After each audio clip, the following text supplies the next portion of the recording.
É um prazer muito grande poder estar aqui nesta cerimónia, nesta convenção que reúne os nossos candidatos às câmaras municipais, mas também às assembleias municipais, juntas de freguesia, assembleias de freguesia. Foi um trabalho longo. Ao contrário do que muitos diziam, não começámos tarde demais, não terminámos tarde demais. Estamos justamente em condições de poder dizer que fizemos um trabalho cuidado, distrito a distrito, aqui em Santarém também, para escolher os melhores candidatos para servir as nossas comunidades, os portugueses, nos próximos 4 anos. Queríamos que este novo ciclo pudesse coincidir com um aprofundamento de todo o trabalho que já tinha vindo sendo preparado em termos de descentralização de competências. Fizemo-lo durante um período alargado, em que, sobretudo, recorrendo a uma negociação direta, contratualizando diretamente entre a Administração Central e os municípios, novas competências, sobretudo na área da educação, da saúde, da cultura, mas lançando as sementes para que novas competências também pudessem vir a ser preparadas, negociadas no âmbito da ação social e outras atividades de natureza mais económica, desde o ordenamento do território à capacidade para selecionar novos projetos de investimento com a capacidade de atração de investimento. Por que é que seguimos esse caminho baseado, sobretudo, na negociação com os municípios? Porque nós sabemos, em primeiro lugar, que os municípios não são todos iguais. E é muito difícil estabelecer uma lei universal com objetivos igualmente ambiciosos para todos. Felizmente, ao fim de 41 anos de poder local democrático, nós temos competências muito mais desenvolvidas em todos os municípios. Ao longo destes 41 anos, temos mais profissionais a trabalhar nos nossos municípios e uma nova geração política também habilitada a exercer novas competências. E nestes 41 anos conseguimos, sobretudo nos últimos 35, com o apoio de financiamento europeu, transformar para melhor a vida das nossas localidades, das nossas comunidades, dos nossos municípios. Mas podíamos hoje, como eu dizia, com municípios que têm dimensões diferentes, capacidades diferentes, ajustar um a um mais capacidade para poder executar mais competências nestas áreas que indiquei. É muito diferente estar a discutir com municípios de grande dimensão ou municípios de menor dimensão a transferência de competências, por exemplo, na área da educação ou na área da saúde. Em alguns sítios há equipamentos destes que servem mais do que um concelho. Há outros em que precisamos de vários deles para servir um mesmo concelho. A nossa realidade, portanto, recomendaria que nós pudéssemos ir ajustando gradualmente a transferência dessas competências, em negociação que pudesse dar a ambas as partes, quer dizer, ao município e ao Estado Central, igual capacidade para gerar confiança para que os instrumentos pudessem ser negociados à medida daquilo que são as condições de cada um.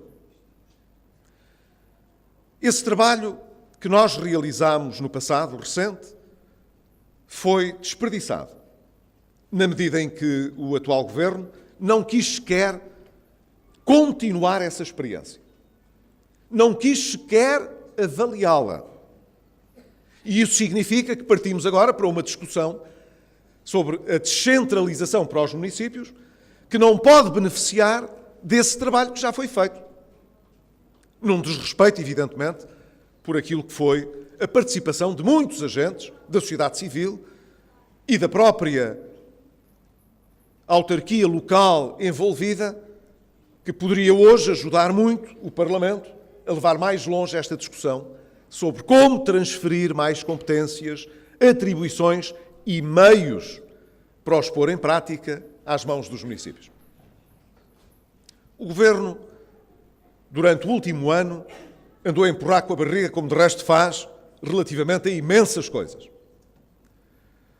O PSD apresentou projetos, propostas, umas de resolução, outras de lei, no Parlamento, para que esta discussão pudesse ser desenvolvida em tempo útil. Não foi essa a vontade da maioria que no Parlamento apoia o Governo. E, portanto, uma parte das propostas que fizemos, que eram sugestões, quando discutimos o Plano Nacional de Reformas, foram rejeitadas e as que foram aprovadas são para inglês ver, porque o Governo não as pôs em prática. Quando chegámos à discussão do orçamento, voltámos a apresentar um conjunto de propostas que foram igualmente chumbadas, supostamente porque o orçamento não era o momento apropriado para fazer esta discussão. E foi preciso esperar por março deste ano, ano das eleições autárquicas, para que o Governo sinalizasse uma vontade genérica no Parlamento. Essa vontade genérica diz muito pouco. E foi preciso aguardar mais de 2 meses e meio para que o Governo enviasse um conjunto de projetos de diplomas, de decretos-leis, isto é, projetos de intenção à Associação Nacional de Municípios, para, de alguma maneira, se perceber em que é que poderia consistir essa transferência de competências. Quero dizer-vos que, na sua generalidade, são uma decepção. E são uma decepção porquê? Porque muitas das coisas que estão previstas nesses diplomas é aquilo que já hoje existe. E aquilo que é mais do que já hoje existe não se compara com aquilo que nós achávamos que era possível fazer com muitos municípios em Portugal.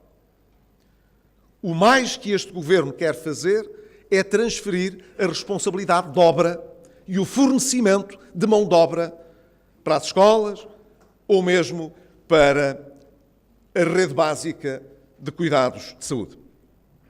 Quer dizer, não quer transferir nenhum poder de decisão, só quer transferir responsabilidade por intervenção, por obra, que o Governo sabe que não está em condições de fazer adequadamente.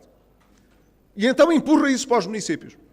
Mas comete um erro crasso, que é o de não dizer o que é que vai transferir para os municípios para que essas competências sejam exercidas.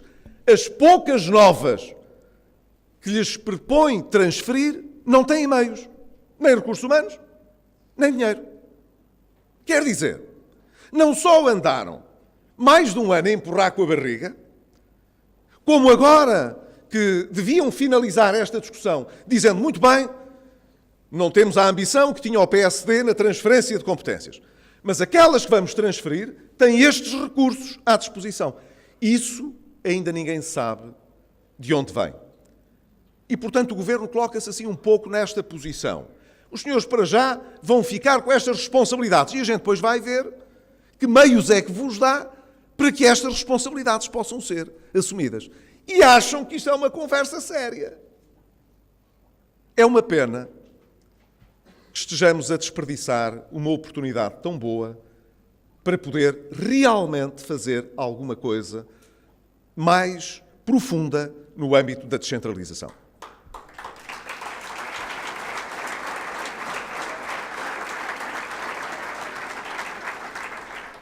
Alguma coisa mais séria podia ser feita se existisse realmente vontade, trabalho, preparação.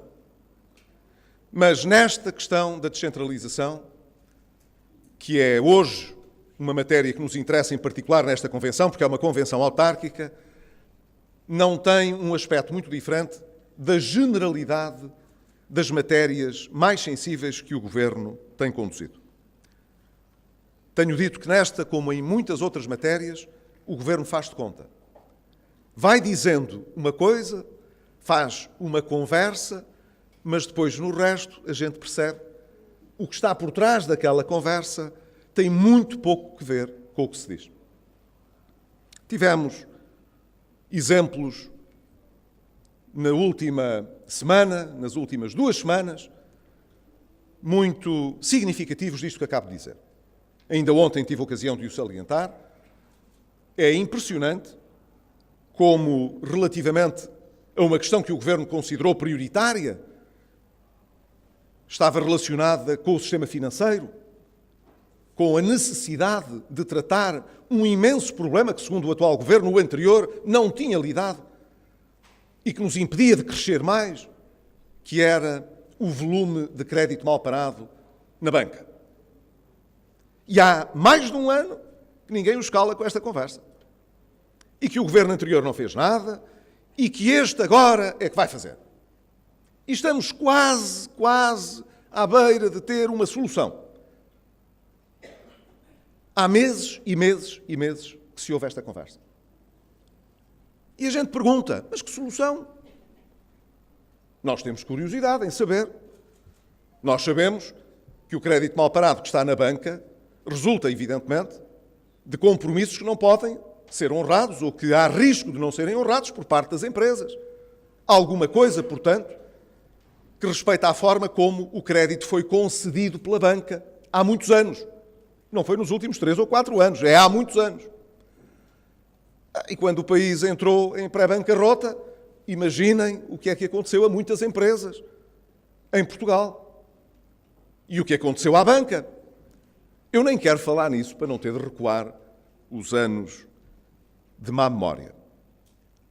E então qual é a solução fantástica que o Governo tem para esta matéria? Ficámos a aguardar, não tendo o privilégio da comunicação social, porque não somos jornalistas, não temos o privilégio da comunicação do Governo. E por isso, no Parlamento perguntámos, mas depois temos de ler os jornais e de ouvir as televisões para ouvir as respostas do Governo, porque o Governo não se digna responder ao Parlamento. Chega mesmo ao cúmulo de recusar responder aos deputados no Parlamento num dia e no dia seguinte informar a comunicação social de quais são as suas intenções. É extraordinário. É esta, passado todos estes anos do 25 de Abril, a enorme consideração que o Governo e a maioria que o suporta têm pela representação democrática no Parlamento. E o que é que nós sabemos hoje? Hoje sabemos que não há solução nenhuma. Depois do Primeiro-Ministro ter dito solenemente que estava a ultimar a proposta com o Banco de Portugal e que já tinha um calendário de reuniões com a Comissão Europeia e outras instituições europeias para apresentar a solução, ficámos a saber, não através do Primeiro-Ministro, através de outras personalidades do Governo e do Banco de Portugal, que afinal o crédito mal parado vai ficar como está e esteve nos bancos. E os bancos, se quiserem, voluntariamente, poderão eventualmente recorrer a uma solução privada para gerir esses créditos que estão e continuarão nos bancos. Ora, aí está uma novidade. 1 ano e meio depois de conversa, voltámos ao princípio, afinal é só conversa, não há nada para apresentar ao país. E durante 1 ano e meio, a conversa estendeu-se como se o céu descesse à terra e tudo se alterasse no sistema financeiro. Quando olhamos para as rendas da energia, é a mesma coisa. Chegámos aqui mesmo ao absurdo de haver na maioria que suporta este Governo a sugestão de que o único Governo que atacou estes problemas, afinal não resolveu o problema, porque parece que ainda há rendas na energia para atacar. É caso para dizer, é preciso ter lata. Então, o Governo, na altura do engenheiro Sócrates, que resolveu ter intervenções administrativas sobre os preços da eletricidade. que congelou os preços da eletricidade e gerou com isso um déficit nas empresas que vendiam eletricidade. E que estabeleceu valores para contratos com empresas produtoras, que são contratos a que o Estado se obrigou a honrar. O mesmo governo, o mesmo partido, eu digo o mesmo governo porque vários dos ministros são os mesmos. Então, aqueles que criaram o problema vêm nos acusar a nós que fomos os únicos que cortaram mais de 4 mil milhões de rendas, que não cortámos o suficiente daquilo que eles fizeram. Que coisa extraordinária. Eu já tinha ouvido esta conversa a propósito das parcerias público-privadas rodoviárias. Na altura, eu presumo que por estarmos em emergência, se não estivéssemos na altura em emergência, as empresas não aceitariam as revisões de contratos que foram feitas. Mas fizemos-las e elas não acabaram todas em tribunal.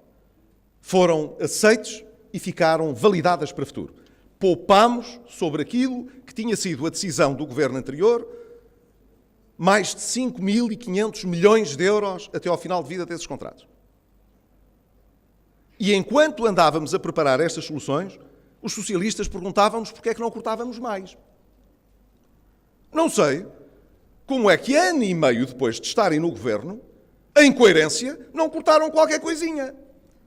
Enquanto nós estávamos a cortar 5.500 milhões nesses contratos, eles achavam que eram pouco. Agora que estão no governo, há mais de um ano e meio, ainda não cortaram nadinha.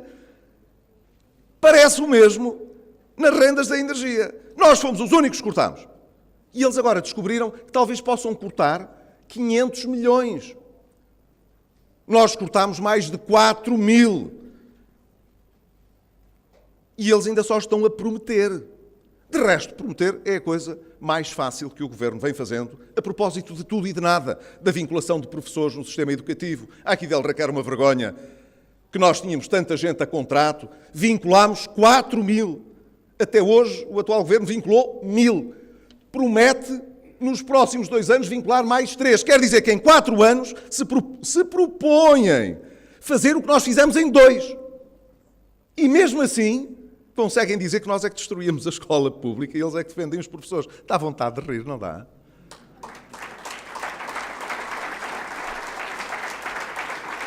É, portanto, um faz de conta.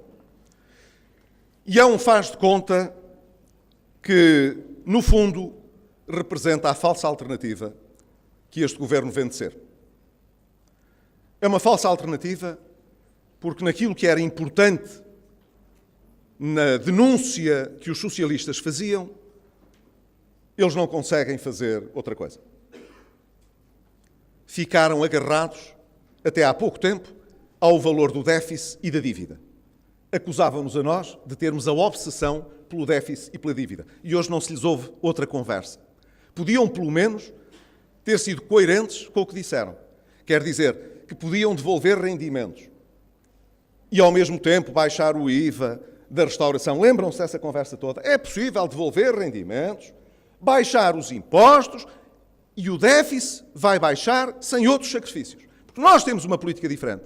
E hoje sabemos qual é essa política diferente. Significou um corte de quase 1 ponto percentual do investimento público em educação, em saúde, em infraestruturas importantes que estavam programadas e, além disso, em cortes dentro da própria administração. Há pouco, o Presidente da Digital disse aqui muito bem que este governo foi aquele que mais tarefeiros contratou. E quem os ouça está a combater a precariedade. Claro, combater a precariedade, contratar mais tarefeiros. Estão a ver, é consistente. Nós sabemos que o Governo, quando atirou cá para fora um decreto-lei a dizer que ia cortar, a obrigar, ele não vai cortar nada, manda aos outros cortar. Ainda para mais, nem sequer têm a coragem de assumir esses cortes. Mandam cortar. Dizem aos hospitais e aos centros de saúde, os senhores têm de contratar em serviços externos de pessoal menos 35% em relação ao ano anterior. O Ministro da Saúde chegou mesmo a esta coisa extraordinária, que foi reunir os diretores todos de centros de saúde e passar-lhes um raspanete público. Diz que não pagavam a horas, que estavam a aumentar os atrasados e, com isso, estavam a pôr em perigo fornecimentos aos serviços de saúde. É preciso ter lata. Ele não lhes dá o dinheiro e depois convoca-os a todos e passa-lhes um corretivo. Então os senhores não pagam? Então não pagam? Que vergonha é esta? É assim. É um governo muito consistente. Disseram-nos há um ano, em vez de 40 horas, vamos ter 35. Mas não tem problema que isso não custa nem mais €1 ao orçamento. Claro, então não se está mesmo a ver que não custa nada. As pessoas estavam lá a trabalhar mais horas, não fazia diferença nenhuma. Era como se não trabalhassem. Agora dizem-nos assim, não, vão-se reduzir os fornecimentos em 35%. Mas não vai haver nenhum problema no serviço. Porquê? Vamos contratar mais gente para os hospitais. Como se a gente acreditasse.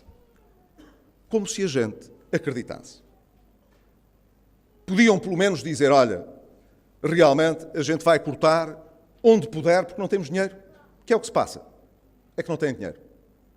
E como não têm dinheiro, vão ter de reduzir o serviço.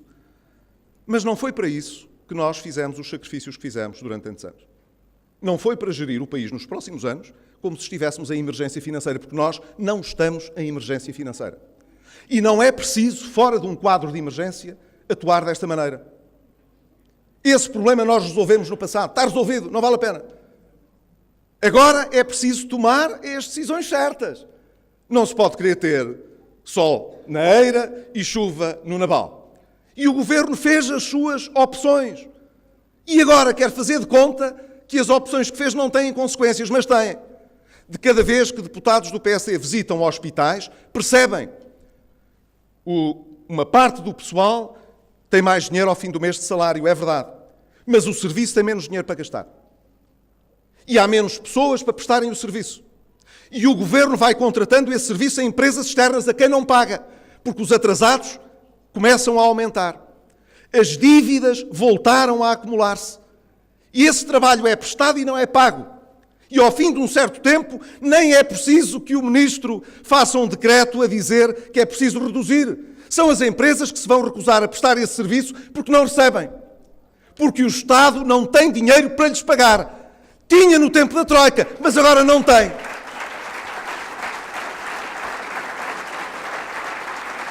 Ora, esta forma de governar não é a nossa. Nós, pelo menos, quando cortávamos alguma coisa e fizémos-lo em circunstâncias de particulares dificuldades, tínhamos a coragem de dizer porque é que não havia dinheiro e o que é que não se fazia. E eu nunca mandei ninguém, na minha vez, informar o país daquilo que era necessário fazer. Mas felizmente, conseguimos nesses anos que a nossa economia recuperasse, que o emprego aumentasse, que o desemprego baixasse, que o investimento recuperasse, e era assim que estávamos em 2015. Este novo governo, em 2016, deu uns solavancos a isto, ficou tudo à espera de ver o que é que aquilo dá.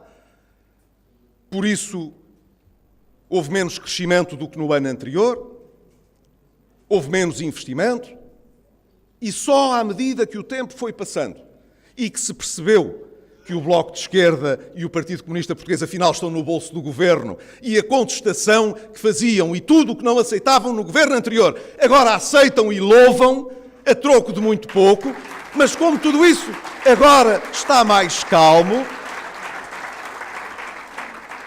agora já é possível as pessoas acreditarem que o Governo vai cumprir as metas, mesmo que para isso escolha caminhos que são mais penosos. Ora, o problema que nós temos é que nós sabemos que o país ainda tem vulnerabilidades. E por isso não vamos atrás de uma conversa qualquer. Trabalhámos muito para que o país pudesse crescer hoje como está a crescer. Nós, portugueses, e nós os que estiveram no governo na altura também. E fizemos-lo, de certa maneira, querendo fazer um caminho que achávamos que estava correto e o tempo deu-nos razão. Se tivéssemos feito percorrido o caminho que nos era proposto pelo PS, pelo Bloco de Esquerda, pelo PCP, que se um caminho à Syriza, estávamos como o Syriza e como o Sr. Tsipras, na Grécia, a aprovar pacotes de austeridade no Parlamento e no Governo, apesar da Europa estar a crescer, só falar de crescimento e não querer falar de austeridades. Mas na Grécia há.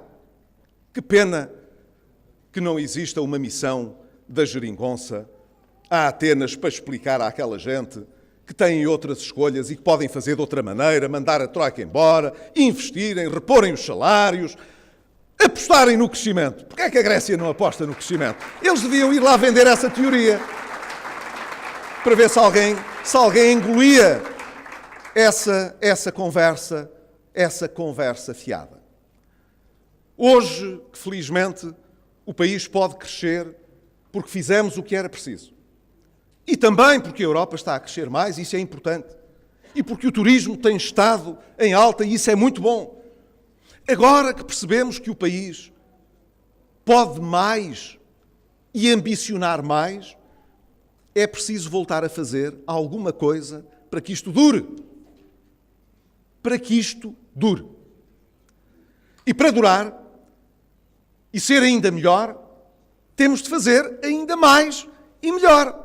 E não ficarmos sentadinhos. Sentadinhos também é uma forma de expressão, porque quem está no governo não anda sentadinho. Anda de um lado para o outro a fazer propaganda e campanha por todo o lado. É isto que o governo faz, campanha e propaganda. No resto,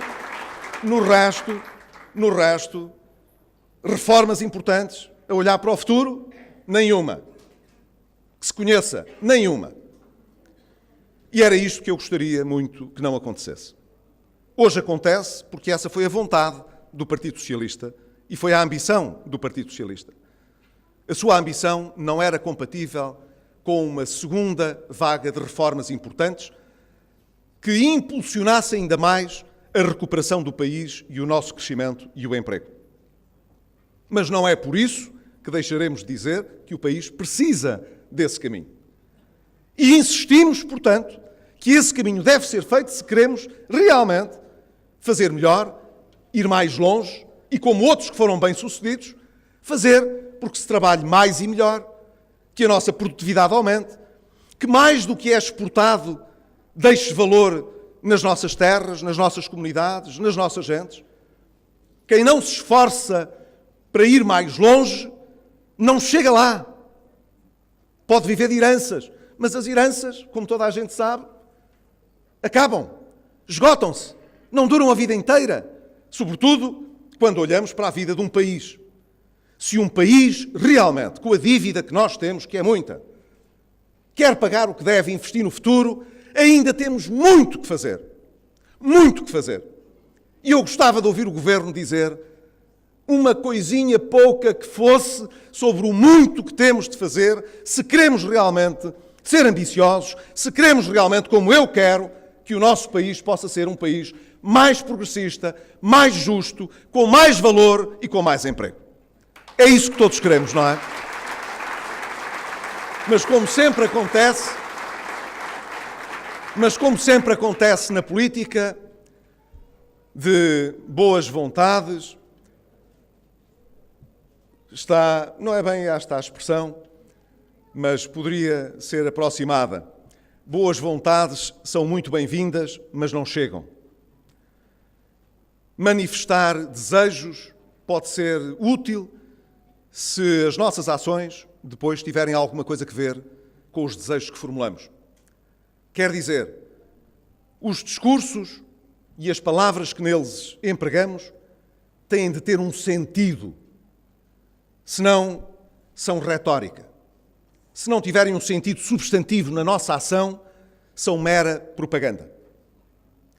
Ora, nós sabemos que é fácil dizer que precisamos que o país cresça mais, seja mais rico, seja mais justo. Isso é fácil de formular, é o que os políticos todos querem. Não conheço nenhum político que jogue com a casa toda que não queira tal coisa. Queremos todos. Nós não fazemos acusações dessas aos nossos adversários. Eu acho que eles também querem, queremos todos. Queremos todos o melhor para o nosso país, queremos todos o melhor para a nossa terra, queremos todos o melhor para os portugueses. Nem todos conseguimos provar que sabemos como é que se lá chega, que é uma coisa diferente. Uma coisa é enunciar um propósito, outra coisa é pô-lo em prática, é alcançá-lo, é fazer de facto alguma diferença. E é essa diferença que nós temos feito no país, no passado, nas autarquias, no governo e que vamos continuar a fazer. Esse é o nosso caminho e os portugueses sabem que nós sabemos fazer aquilo que dizemos. Boa campanha, um abraço. Em outubro cá nos encontramos outra vez.